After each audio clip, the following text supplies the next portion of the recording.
ನಮಸ್ಕಾರ ವೀಕ್ಷಕರೇ, ಮಲೆ ಯೂಟ್ಯೂಬ್ ಚಾನಲ್ಗೆ ಸ್ವಾಗತ. ನಾನು ಸಹನ. ಎಲ್ಲರೂ ಹೇಗಿದ್ದೀರಾ, ಖುಷಿಯಾಗಿದ್ದೀರಾ ಅಂತ ಅಂದ್ಕೊಳ್ತೇನೆ. ಬೆಳಗ್ಗೆ ಬ್ಲಾಗನ್ನು ಸ್ಟಾರ್ಟ್ ಮಾಡಿದ್ದೇನೆ. ಒಂಥರ ಡೈಲಿ ಬ್ಲಾಗ್ ಅಂತ ಅಂದ್ಕೊಳ್ಬಹುದು.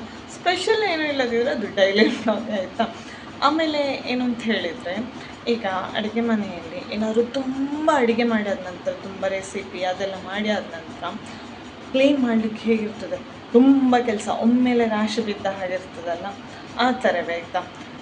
ಈಗ ಒಂದು 3 ದಿನದಿಂದ ನನಗೆ ಹೆಚ್ಚಾಗಿ, ಆಮೇಲೆ ಈಗ 4ನೇ ದಿನಕ್ಕಾಗುವಾಗ ತುಂಬ ಕೆಲಸ ಬಿದ್ದಾಗ ಫೀಲ್ ಆಗ್ತದೆ. ಏನೂ ಇರೋದಿಲ್ಲ, ಮಾಮೂಲಿ ಹಾಗೆ, ಆದರೆ ಮೈಂಡ್ ಸೆಟ್ ಸ್ವಲ್ಪ ಬದಲಾಗಿರ್ತದೆ ಆ ಥರ. ಸೊ ಈಗ ಒಂದಷ್ಟು ಒತ್ತಡಗಳ ಕಾರ್ಯಕ್ರಮ ಉಂಟು. ಅದನ್ನು ಪಟ ಅಂತ ಮುಗಿಸುವ ಮೊದಲು ಮಗನಿಗೆ ಬುತ್ತಿಗೆ ರೆಡಿ ಆಗಬೇಕೇನಾದರೂ. ನಮ್ಮಲ್ಲಿ ತೆಳ್ಳವು ಅಂತ ಹೇಳ್ತೇವೆ. ನೀರು ದೋಸೆ ಆದರೆ ಅವನಿಗೆ ತೊಂದರೆ ಇಲ್ಲ, ಅದಕ್ಕೆ ಬೆಲ್ಲ ರವೆ ಹಾಕ್ತೇವೆ ತುಂಡು ಮಾಡಿ. ಆಗ ಅದು ಮಧ್ಯಾಹ್ನ ದೋಸೆ ಆ ರವೆಯನ್ನೆಲ್ಲ ಹೀರಿ ಆದ ನಂತರ ಚೆಂದ ಈ ನಾವು ಪಚ್ಚಪ್ಪ ಅಂತ ಹೇಳ್ತೇವೆ, ಅದ್ರ ಥರ ಆಗಿರ್ತದೆ ತುಂಡು ತಿನ್ನಲಿಕ್ಕೆ ಇರಲಿ. ಸೊ ಈಗ ನೀರು ದೋಸೆ ಅಲ್ಲದ ಕಾರಣ ಇಲ್ಲದ್ದು ಹಾಗೆ ಬರ್ತಾ ಇಲ್ವೇ, ಪೊಂಗಲ್ ಅಂತಲೇ ಹೇಳ್ಬಹುದು. ಕಿಚಡಿ ಥರ ಮಾಡುವ ಅಂತ ಅಂದ್ಕೊಂಡಿದ್ದೇನೆ. ತೊಗರಿಬೇಳೆ, ಅಕ್ಕಿ, ಜೀರಿಗೆ, ಅರಿಶಿನ, ಆಮೇಲೆ ಒಗ್ಗರಣೆ, ಒಂದು ಬಟಾಟೆ ಅದೆಲ್ಲ ಹಾಕಿದರೆ ಚೆಂದ ತಿನ್ಲಿಕ್ಕೆ ರುಚಿ ಆಗ್ತದೆ. ಆಯಿತು, ಉಪ್ಪೆಲ್ಲ ಹಾಕಿದಾಗ ಚೆಂದ ಬಿಸಿಲು ಕೂಗಿಸ್ಬೇಕು, ಸ್ವಲ್ಪ ನೀರಿರಬೇಕು, ಸೂಪರ್ ಆಗ್ತದೆ. ಸೊ ಮಧ್ಯಾಹ್ನಕ್ಕೆ ಊಟಕ್ಕೆ ಇವತ್ತು ನನಗೆ ಪೊಂಗಲ್ ಕಿಚಡಿ ಥರ ಮಾಡುವ ಅಂತ ಅಂದ್ಕೊಂಡಿದ್ದೇನೆ, ಖಾರ ಪೊಂಗಲ್ ಥರ. ಆದರೆ ನಾನು ಗೆಣಮೆಣಸು ಅಂದರೆ ಕರಿಮೆಣಸನ್ನು ಹಾಕೋದಿಲ್ಲ, ಅವನಿಗೆ ಖಾರ ಆಗ್ತದೆ ಅಂಥೇಳಿ. ಇಬ್ಬರು ಸಹ ನಿದ್ದೆ ಮಾಡಿದ್ದಾರೆ. ಇವತ್ತು ಸುಮಾರು ಕೆಲಸ ಉಂಟಾಯ್ತಾ, ನೋಡುವ ಹೇಗೆಲ್ಲ ಆಗ್ತದೆ, ಏನೆಲ್ಲ ತೋರಿಸ್ಲಿಕ್ಕಾಗ್ತದೆ ಅಂತ ಬನ್ನಿ. ಮಗನಿಗೆ ಬುತ್ತಿಗೆ ಕಿಚಡಿ ರೆಡಿ ಮಾಡಿ ಆಯಿತು. ಆಮೇಲೆ ಇಡೀ ಬಸ್ಸೆ ಆಯಿತು ಮನೆ ಆಯಿತು ಕ್ಲೀನ್ ಮಾಡಿ. ಈಗ ನಿನ್ನೆ ಬಟ್ಟೆ ಇಲ್ಲಿಂದ ತೆಗಿಲಿಕ್ಕೆ ಆಗೋದಿಲ್ಲ. ಹಾಗಾಗಿ ಮತ್ತು ಮಕ್ಕಳದ್ದೆಲ್ಲ ಅಂಥೇಳಿ ಮುಟ್ಟಿ ಬಿಡೋದು ಯಾವತ್ತು. ಕೊನೆ ದಿವಸ ಆಗುವಾಗ ಬೇಡ ಪರವಾಗಿಲ್ಲ ನಾಳೆ ತೆಗಿವಾ, ಹೇಗೂ ಆಗ್ತದಲ್ಲ, ಮತ್ತು ಸಮಾಧಾನ ಆಗಲಿಕ್ಕಿಲ್ಲ ಅದು ಮನಸ್ಸಿಗೆ, ಅದೊಂದು ವಿಷಯ. ಸೊ ಈಗ ಈ ಬಟ್ಟೆಯನ್ನೆಲ್ಲ ತೆಗೆದು ಇನ್ನು ಯಥಾಸ್ಥಾನಕ್ಕೆ ಸೇರಿಸಿ ನಮ್ಮ ಪುಟ್ಟು ಮಕ್ಕಳನ್ನು ಎಬ್ಬಿಸಬೇಕು. ಆ್ಯಕ್ಚುಲಿ ಪುಟ್ಟಕ್ಕನನ್ನು ಎಬ್ಬಿಸುವುದು ಅಲ್ಲ ಆಯಿತಾ, ಭಾರ್ಗವನನ್ನು ಮಗನನ್ನು ಎಬ್ಬಿಸುವಾಗ ಅವಳು ಹೇಳುದು, ಅವನನ್ನು ಹೇಳಿಸುವಾಗ ಅವಳಿಗೆ ಎಚ್ಚರ ಆಗ್ತದೆ, ಹಾಗೆ ಆಗುವುದು. ಮತ್ತು ಮಗಳನ್ನು ಬೇಕು ಅಂತ ಎಬ್ಬಿಸೋದಲ್ಲ, ಅದು ತಪ್ಪಿ ಎಬ್ಬಿಸಿ ಹೋಗುದು ಆಯಿತಾ. ಸೊ ರೂಮ್ ನೋಡಿ ಆಯಿತಾ, ರೂಮ್ ಫುಲ್ ಖಾಲಿ ಆಯಿತಾ. ನಿನ್ನೆ ಸಂಜೆ ಇಡೀ ರೂಮನ್ನು ಡೀಪ್ ಕ್ಲೀನ್ ಮಾಡಿದ್ದು, ಗುಡಿಸಿ ಒರೆಸಿ ಬಲೆ ತೆಗೆದು ಎಂತೆಲ್ಲ ಹಾಕ್ಬೇಕು ಅದೆಲ್ಲ ಮಾಡಿದ್ದು. ಕರ್ಟೇನನ್ನು ಕೂಡ ಬಿಡಲಿಲ್ಲ ನಾನು, ಅದನ್ನು ಸಹ ತೆಗೆದು ಫುಲ್ ತೊಳಿಲಿಕ್ಕೆ ಹಾಕಿದ್ದೇನೆ. ಎಂತಿಲ್ಲ, ಎಲ್ಲ ಖಾಲಿ ಫುಲ್ ಕ್ಲೀನ್, ಡೀಪ್ ಕ್ಲೀನ್ ಆಯಿತಾ. ಅಷ್ಟು ಚೆಂದ ಕ್ಲೀನ್ ಮಾಡಿದರು. ಇವತ್ತು ಬೆಳಿಗ್ಗೆ ಹೇಳುವಾಗ ಅಲ್ಲಿ ಇಲ್ಲಿ ಒಂದೊಂದು ಕಸ ಕಾಣ್ತಾ ಉಂಟು. ಒಂದು ಚಾಕ್ಲೇಟ್ ಸಿಪ್ಪೆ ಕಾಣ್ತದ, ಅದು ನನ್ನ ಮಗನ ಕೆಲಸ. ಆಮೇಲೆ ಅದು ಚಾಕ್ಲೇಟ್ ಸಿಪ್ಪಿದೆ ತುದಿ ಈ ಥರ ಹರಿದಾಗ ಬರ್ತದಲ್ಲ ಅದು. ಆಮೇಲೆ ಒಂದೊಂದು ಈ ಸಣ್ಣ ಹಾತೆಗಳೆಲ್ಲ ಉಂಟು, ಅದೆಲ್ಲ ಈ ಲೈಟಿನ ಬೆಳಕಿಗೆ ಬಂದು ಆಮೇಲೆ ರಾತ್ರಿ ಆಗುವಾಗ ಸತ್ತು ಇಲ್ಲಿ ಕೆಳಗೆ ಬೀಳೋದು, ಅದೆಲ್ಲ ಉಂಟು. ಸೊ ಇವತ್ತು ಸಹ ವಾಪಸ್ಸು ಗುಡಿಸಿ ಒಮ್ಮೆ ಕ್ಲೀನ್ ಮಾಡಬೇಕು. ಯಾಕೆ ಎಷ್ಟು ಈ ರೂಮನ್ನು ಕ್ಲೀನ್ ಮಾಡೋದು, ಯಾವತ್ತೂ ಗುಡಿಸಿ ಒರೆಸೆಲ್ಲ ಮಾಡ್ತೇನೆ, ಆದರೂ ಇವತ್ತು ಯಾಕೆ ಇಷ್ಟು ಡೀಪ್ ಕ್ಲೀನ್.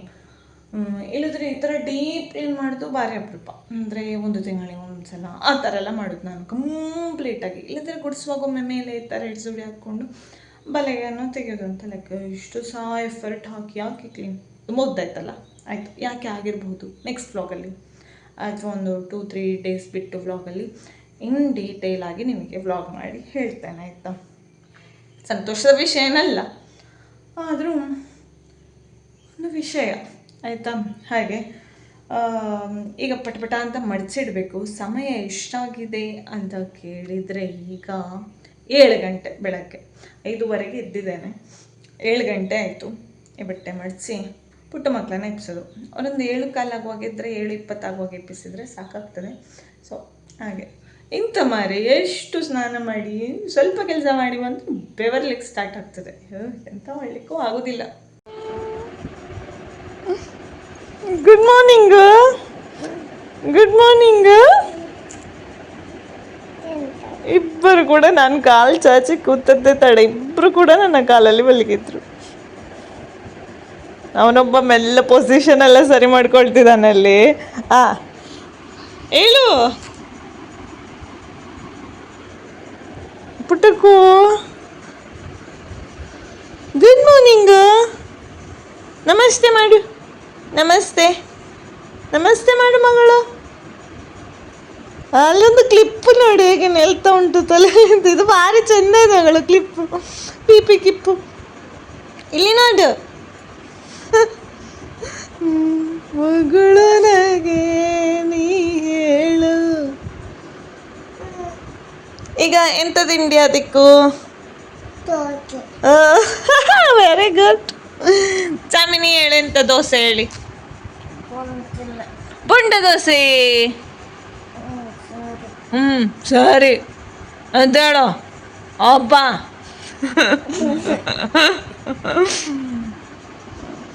ಭಾರ್ಗವನನ್ನುಂಟಲ್ಲ, ನಾವು ಇಲ್ಲಿ ನಮ್ಮ ಮನೆ ಹತ್ರ ಮೊರಾರ್ಜಿ ದೇಸಾಯಿ ಶಾಲೆಗೆ ಹಾಕುದಿನ್ನು.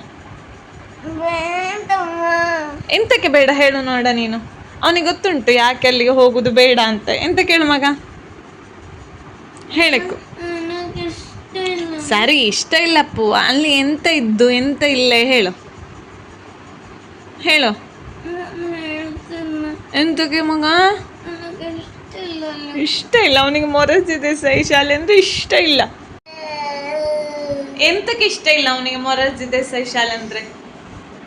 ಅಲ್ಲಿಯೇ ಇರಬೇಕು, ಮನೆಗೆ ಬಿಡುದಿಲ್ಲ, ರಜೆಯಲ್ಲಿ ಮಾತ್ರ ಬಿಡುದು, ಅವರ ಬಟ್ಟೆನ ಅವರೇ ತೊಳಿಬೇಕು, ಅದಕ್ಕೆ ಅವನಿಗೆ ಇಷ್ಟ ಇಲ್ಲ. ತಂಗೆ ಹೋಗ್ತಾ ಆ ಶಾಲೆಗೆ ಅಂಥದ್ದೆಲ್ಲ ಎಷ್ಟು ಬೇಗ ಗೊತ್ತಾಗ್ತದೆ ಬೇಡ ಅಂತ ಹೇಳಲಿಕ್ಕೆ. ಸರಿ, ಅಣ್ಣನ ಶಾಲೆಗೆ ಹೋಗ್ಪನ? ಅಣ್ಣನ ಶಾಲೆಗೆ ಹೋಗ್ತಿಲ್ಲ? ಇಲ್ಲ, ಮತ್ತೆ ಎಲ್ಲಿಗೆ ಹೋಗ್ತೆ?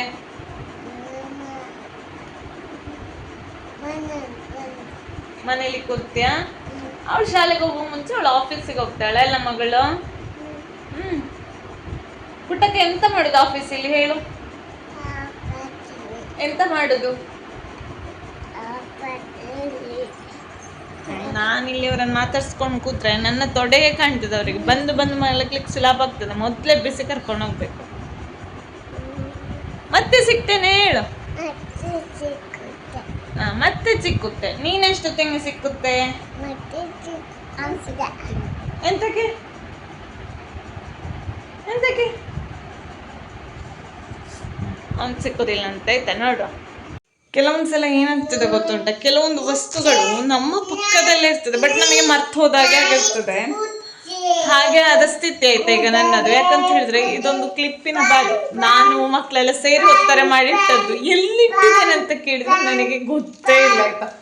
ನೋಡಿದ್ರೆ ಈ ಗಾಡ್ರೇಜ್ ಎಲ್ಲ ಒಂದು 10 ಸಲ ಹುಡುಕಿದ್ದೇನೆ. ಅಲ್ಲೇ ಕಣ್ಣೆದುರೇ ಬುಟ್ಟಿಯಲ್ಲಿ ಇತ್ತಾಯ್ತಾ ಈ ಕ್ಲಿಪ್. ಬಟ್ಟೆಗೆಲ್ಲ ಹಾಕ್ತೇವಲ್ಲ ನಾವು, ಅದು ಎಂತ ಮಾಡುದು ಹೇಳಿ, ಕಣ್ಣು ಕಟ್ಟಿದಾಗೆ ಆಗುದಷ್ಟು. ನಾಚಿಕೆ ಆಗ್ತಾ ಉಂಟು. ಶಾಲೆಗೆ ಹೋಗುದೇವನು, ಕತೆ ಪುಸ್ತಕ ಎಲ್ಲ ಓದುದು ಅವಳು.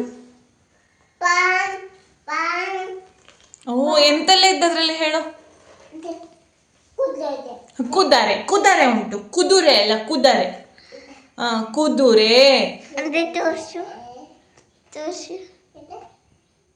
ಸ್ವಾಮಿ, ನಿನ್ನ ಶಾಲೆಯಲ್ಲಿ ಕತೆ ಎಲ್ಲ ಹೇಳ್ತಾವಾ? ಇಲ್ಲಯ್ಯಾ? ಹಂಗಾರೆ ನನಗೆ ಮ್ಯಾಮ್ ಹತ್ರ ಕೇಳಿ. ನಿನ್ನೆಂತ ಹೇಳಿಕೊಂಡಿದ್ದ ನೀನು ಹೇಳು? ಎಂತಾರ ಹೇಳು? Butter on your bread. ಹೆಂಗೆ ತೋರ್ಸು? Butter on your bread. ಹಂಗೆ ಹೇಳ್ರಿ. Butter on your bread. ಹಿಂಗೆ ಕ್ರೀಮ್ ಹಾಕಿ ತಿಂಬದು ಬ್ರೆಡ್ಡಿಂಗೆ. ಅರ್ಥ ಗೊತ್ತುಂಟು ಅಮ್ಮನೆ ಎಲ್ಲ ಅಲ್ಲದಾ? ಈಗ ಹಲ್ಲುಜ್ಲಿಕ್ಕೆ ಹೋಗುವನಾ? ಚೀ, ಅವನ ಬಾಯಿ ವಾಸನೆ ಬರ್ತಾ ಇತ್ತ ನಿಮಗೆ? ಅದವನು ಹಲ್ಲುಜ್ಜದೆ, ಬಾಯಿ ವಾಸನೆ ಒಂದೊಂಡಿತ್ತಿದ್ದಾಳೆ. ಓಕೆ, ಹೋಪ ಹೋಪ ಹೋಪ.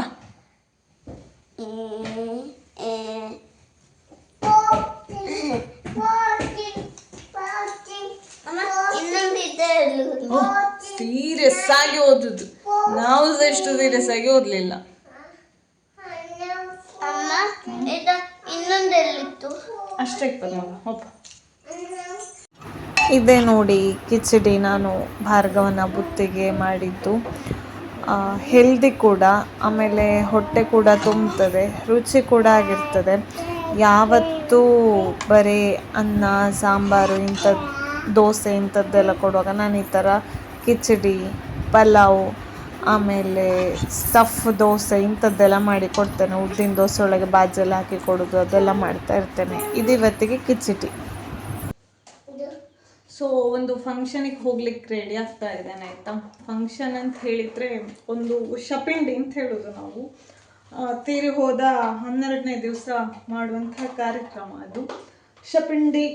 ಸಪಿಂಡೀಕರಣ ಅಂತ ಹೇಳ್ತಾರೆ ಆಯಿತಾ. ಅಲ್ಲಿಗೆ ಹೋಗ್ಲಿಕ್ಕೆ ಉಂಟು. ಸೊ ನಾನು ಒಂದು ವೈಟ್ ಸಾರಿ ಉಟ್ಟಿದ್ದೇನೆ. ಈಗ ಅಪರಕ್ರಿಯೆಗೆಲ್ಲ ಹೋಗುವಾಗ ಕಪ್ಪು, ಕೆಂಪು, ನೀಲಿ, ಹಸಿರು ಇಂಥ ಗಾಢ ಬಣ್ಣಗಳನ್ನೆಲ್ಲ ಉಟ್ಟುಕೊಂಡು ಹೋಗೋದು ಅಷ್ಟು ಒಳ್ಳೆಯದಲ್ಲ ಅಂತ ಹೇಳ್ತಾರೆ. ಹಾಗಾಗಿ ನನ್ನಲ್ಲಿ ಬಿಳಿ ಸಾರಿ ಬೇಕಾದಷ್ಟು ಉಂಟಾಯ್ತಾ. ಇನ್ನು ವಕೀಲರಲ್ವಾ, ಹಾಗೆ ಬಿಳಿ ಸಾರಿ ಸುಮಾರು ಅಂತೇಳಿ ಕಮೆಂಟ್ ಆಗಿ ಬಿಡಬೇಡಿ. ನನಗೊಂಥರ ಬಿಳಿ ಅಂದರೆ ಸ್ವಲ್ಪ ಫೇವ್ರೆಟ್, ಹಾಗಾಗಿ ಬಿಳಿ ಸಾರಿಗಳು ಸ್ವಲ್ಪ ಜಾಸ್ತಿ ಉಂಟು. ಹಾಗಾಗಿ ಇಂಥ ತಿಥಿ ಕಾರ್ಯಕ್ರಮಗಳು, ಅಪರಕ್ರಿಯೆ ಇಂಥ ಕಾರ್ಯಕ್ರಮಗಳೆಲ್ಲ ನಾನು ಹೆಚ್ಚಾಗಿ ವೈಟ್ ಸಾರಿಯನ್ನು ಪ್ರಿಫರ್ ಮಾಡ್ತೇನೆ ಆಯಿತಾ. ನಾನು ಹೆಚ್ಚಂತ ಮೇಕಪ್ ಎಲ್ಲ ಮಾಡೋದಿಲ್ಲ. ಮುಖಕ್ಕೊಂದು ಮಾಯ್ಶ್ಚರೈಸರ್ ಹಚ್ಚಿ ಬೊಟ್ಟು ಹಾಕಿದ್ದೇನೆ ಅಷ್ಟೇ ಆಯಿತಾ. ಸೊ ಹೊರಡ್ತಾ ಇದ್ದೇನೆ. ಇನ್ನು ನನಗೆ ಆಲ್ಮೋಸ್ಟ್ ಹೊರಟಾಯ್ತು. ಇನ್ನೊಂದು ಬಳೆ ಹಾಕ್ಕೊಂಡು ಎಡ ಕೈಗೆ ಒಂದು ವಾಚ್ ಹಾಕ್ಕೊಂಡ್ರೆ ಆಯ್ತು ಅಷ್ಟೇ. ಪುಟ್ಟಕ್ಕೆ ನನ್ನ ಹೊರಡಿಸ್ಲಿಕ್ಕೆ ಇರೋದಾಯ್ತಾ. ಆ ಸುಬ್ಬಮ್ಮ ನನಗಿಲ್ಲಿ ಹೊರಟಾಗದಾನೆ ಕಾಯ್ತಾ ಇದ್ದಾಳೆ. ಹಾಗೆ ಯಾವುದು ಯಾವುದು ಲೈಟ್ ಅಲ್ಲ ಮಗಳು. ಒಂದು ಮಾಲೆ ಹಾಕ್ಕೊಂಡು ಕೂತಿದ್ದಾಳೆ. ಇಲ್ಲ ತೋರಿಸ್ತೇನೆ ಅವಳ ಮಾಲೆಯನ್ನೆಲ್ಲ ಯಾರು ಕೊಟ್ಟದ್ದು ಅಂತೆಲ್ಲ ಆಗಲೇ ಹೇಳ್ತೇನೆ ನಾನು. ಹೊರಟಾಗುವಾಗ ಬೆವರ್ಲಿಕ್ಕೆ ಸ್ಟಾರ್ಟ್ ಆಗ್ತದೆ, ತಡಿಲಿಕ್ಕೆ ಆಗೋದಿಲ್ಲ. ನೋಡಿ ಆಯಿತು, ಬೆವರ್ಲಿಕ್ಕೆ ಶುರುವಾಗಿ ಆಯಿತು. ಹಾಗೆ ನಾನು ಸಿಂಪಲ್ಲಾಗಿ ಯಾವತ್ತಿನ ಹಾಗೆ ರೆಡಿ ಆಗೋದು, ಯಾವತ್ತೂ ಹಾಗೆ ರೆಡಿ ಆಗೋದು. ಈಗ ಒಂದು ಇತ್ತೀಚೆಗೆ ಮಾಯ್ಶ್ಚರೈಸರ್ ಒಂದು ಹಚ್ಕೊಳ್ತೇನೆ ಅಷ್ಟೇ. ಅದರ ಡೀಟೇಲ್ಸನ್ನು ನಾನು ನನ್ನ ವ್ಲಾಗಲ್ಲಿ ಹಾಕಿದ್ದೇನೆ. ಬೆಂಟಿಕಾ ಅಂತ ಹೇಳಿ ಸೂಪರ್ ಉಂಟಾಯಿತು ಪ್ರಾಡಕ್ಟ್. ನಂಗೆ ಒಳ್ಳೆ ರಿಸಲ್ಟ್ ಸಿಗ್ತಾ ಉಂಟು. ಹಾಗೆ ನೋಡಿ ಕಂಪ್ಲೀಟ್ ತೋರಿಸ್ಕಾಗೋದಿಲ್ಲ ಇಷ್ಟೇ. ಓ ಕರ್ಚಿಫ್ ಅಂತ ತಗೊಂಡಿದ್ದಾಳೆ ಆಯ್ತಾ ಅವಳು. ಸೊ ಒಂದು ಅಪರಕ್ರಿಯೆಗೆ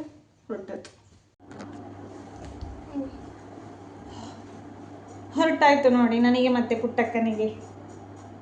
ಇದ್ಯಾರು ಕೊಟ್ಟದೊಪ್ಪಿ? ಹಾಕ್ಸಿದ್ದಮ್ಮ. ಕೊಟ್ಟದಾರು? ಅವಳ ದೊಡ್ಡ ಸೋದರತ್ತೆ ಕೊಟ್ಟದ್ದು.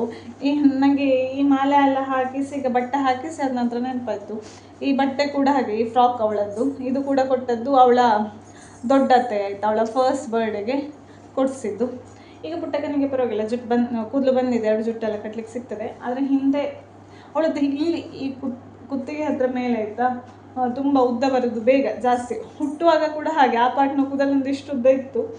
ಮತ್ತು ಬೆಳ್ತಾ ಹೋಗ ಆ ಪಾರ್ಟಿನ ಕೂದಲು ತುಂಬ ಇಷ್ಟು ಉದ್ದ ಬಂದಿತ್ತು. ಹೊರಟಾದ ನಂತರ ಹಾಗೆ ಅವಳು ಭಾರಿ ಚಂದದಲ್ಲಿ ಸೇಳೆ ಮಾಡ್ಕೊಂಡಿರುತ್ತೆ, ಎಲ್ಲಿ ಹಾಳಾಗ್ತದೆ ಅಂತ ಹೇಳಿ ಫೀಲ್ ಮಾಡ್ಕೊಳ್ಳೋರು. ಹಾಗೆ ಈಗ ನನಗೆ ಹೊರಡಬೇಕು.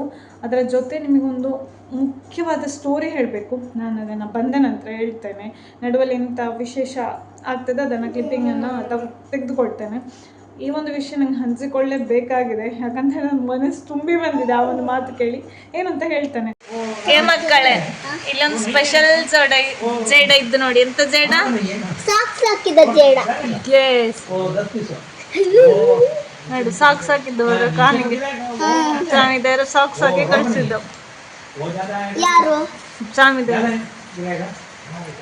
ಎಂತರದು?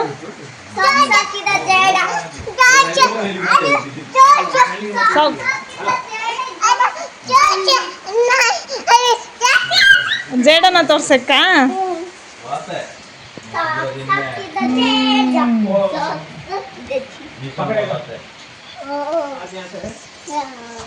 ಎದ್ದಂತ ಹೇಳಿದ್ರೆ ಈಗ ಹೆಣ್ಮಕ್ಳು ಎಷ್ಟೇ ಚಂದ ಮಾಡಿ ಸೀರೆ ಉಟ್ಟಿದ್ರು ಸಹ ಅವ್ರಿಗೆ ಉಂಟಲ್ಲ ಲಾಸ್ಟಿಗೆ ನೆರಿಗೆಯನ್ನೇ ಈ ಥರ ಸೊಂಟಕ್ಕೆ ಸಿಕ್ಕಿಸಿ ಸರಿ ಅದನ್ನು ಹೀಗೆ ತಂದು ಅದನ್ನು ಸಹ ಈ ಥರ ಸೊಂಟಕ್ಕೆ ಸಿಕ್ಕಿಸಿಕೊಂಡ್ರೆ ಅದರಷ್ಟು ಕಂಫರ್ಟೇಬಲ್ ಬೇರೊಂದಿಲ್ಲ ಆಯಿತಾ. ಹೀಗೆ ಮಾಡಿಕೊಂಡ್ರೆ ಅವ್ರಿಗೆ ಯಾವ ಕೆಲಸಕ್ಕೂ ರೆಡಿ.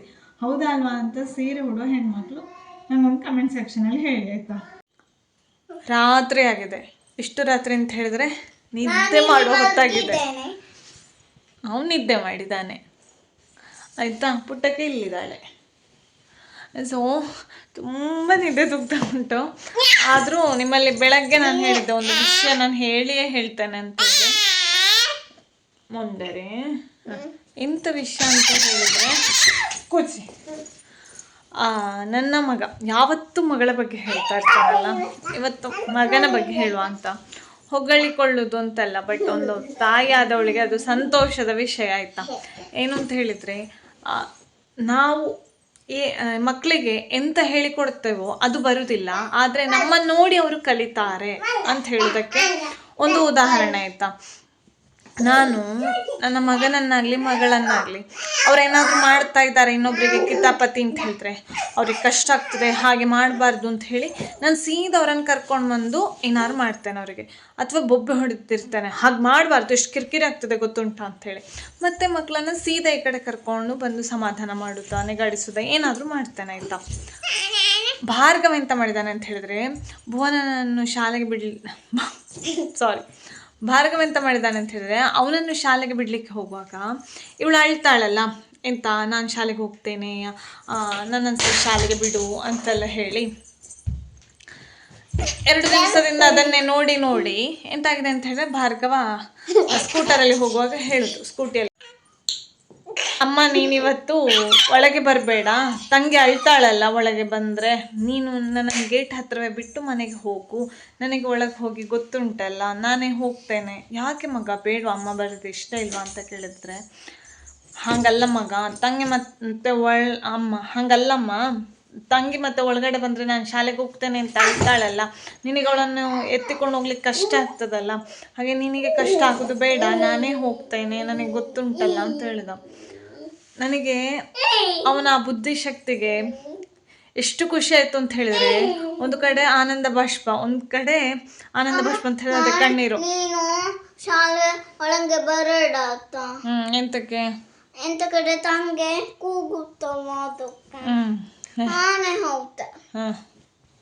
ಈಗ ನಾನು ಹೇಳಿದ್ದು ಕೇಳುತ್ತಲ್ಲ ವಾಪಸ್ ಅದಕ್ಕೆ. ನಾಳೆ ನಾನು ಹಾಲಿಗೆ ಹೋಗ್ತಾ ಹಾಲಿಗೆ ಬಪ್ಪಲಿಲ್ಲ, ಈಗ ಹಾಲು ಕೊಡುದಲ್ಲ. ಸೊ ಇವತ್ತು ಫುಲ್ ಡಿಸ್ಟರ್ಬೆನ್ಸ್ ಕೂಡ ಉಂಟು ನನ್ನ ಮಕ್ಕಳದ್ದು. ಡಿಸ್ಟರ್ಬೆನ್ಸ್ ಅಂತಲ್ಲ, ಅವರಿಗೆ ಕಿವಿಗೆ ಗಾಳಿ ಹೋಗಿದೆ, ಹಾಗೆ ಲಾಗ ಜೋರಾಗಿದೆ. ವಾಚ್ ಹಾಕಿದೆ, ನಾಳೆ ಶಾಲೆಗೆ ಹೋಗುವಾಗ ತೆಗುದು, ಶಾಲೆಯಿಂದ ಬಂದ್ರೆ ಹಾಕುದು, ಶಾಲೆಯಿಂದ ಬಂದಾದತ್ತೆ. ಶಾಲೆಗೆ ವಾಚ್ ಹಾಕಬಾರ್ದಲ್ಲ, ಅದಕ್ಕೆ. ಸೊ ಇದು ಕತೆ ನನ್ನ ಮಗನದ್ದು.